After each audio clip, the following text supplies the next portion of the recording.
Yani دوستان وزارت خارجه که حضور ندارن واقعا داره ইরানের দীর্ঘদিনের সর্বোচ্চ নেতা আয়াতুল্লাহ আলী খামেনির মৃত্যুর পর দেশটির রাজনৈতিক ভবিষ্যৎ নিয়ে নতুন করে আলোচনা শুরু হয়েছে।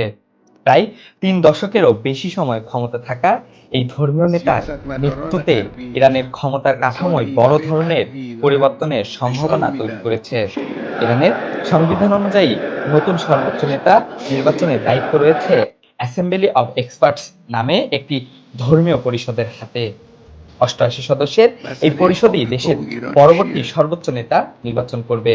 منتظر کنید که آیدتون مال دولت هست. احترام রাজনৈতিক حضرت বিশ্লেষকদের مسیح মতে সম্ভাব্য উত্তরসূরি این হিসেবে یک امر কয়েকজন رایج প্রভাবশালী مسلم ব্যক্তির নাম قطعی در بین ইতিমধ্যেই আলোচনায় این এসেছে। তাদের মধ্যে ذهانت‌هایی که সবচেয়ে বেশি আলোচিত নাম হলো بزرگان মোস্তফা খামেনি, প্রয়াত নেতা আলী খামেনির ছেলে। তিনি দীর্ঘদিন ধরে ইরানের ক্ষমতার কেন্দ্রের সঙ্গে ঘনিষ্ঠভাবে যুক্ত বলে মনে করা হচ্ছে। এছাড়াও সম্ভাব্য প্রার্থীর তালিকায় আরও যাদের নাম উঠেছে তাদের মধ্যে রয়েছেন সাদেক লারিজানি এবং হাসান খোমাইনি।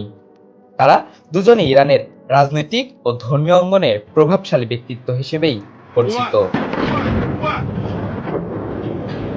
বিশ্লেষকদের মতে ইরানের সর্বোচ্চ নেতা নির্বাচন কেবল একটি ধর্মীয় সিদ্ধান্ত নয়, এর সঙ্গে দেশের রাজনৈতিক শক্তির ভারসাম্য, নিরাপত্তা প্রতিষ্ঠান এবং আঞ্চলিক কৌশলগত স্বার্থও গভীরভাবে জড়িত।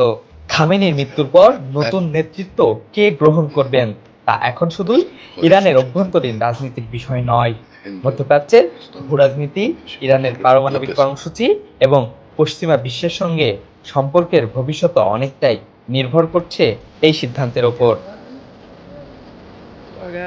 সব মিলিয়ে ইরানের নতুন সর্বোচ্চ নেতা নির্বাচনের প্রক্রিয়ার দিকে এখন গভীর নজর রাখছে আন্তর্জাতিক সম্প্রদায়। Renaissance desk, Dhaka.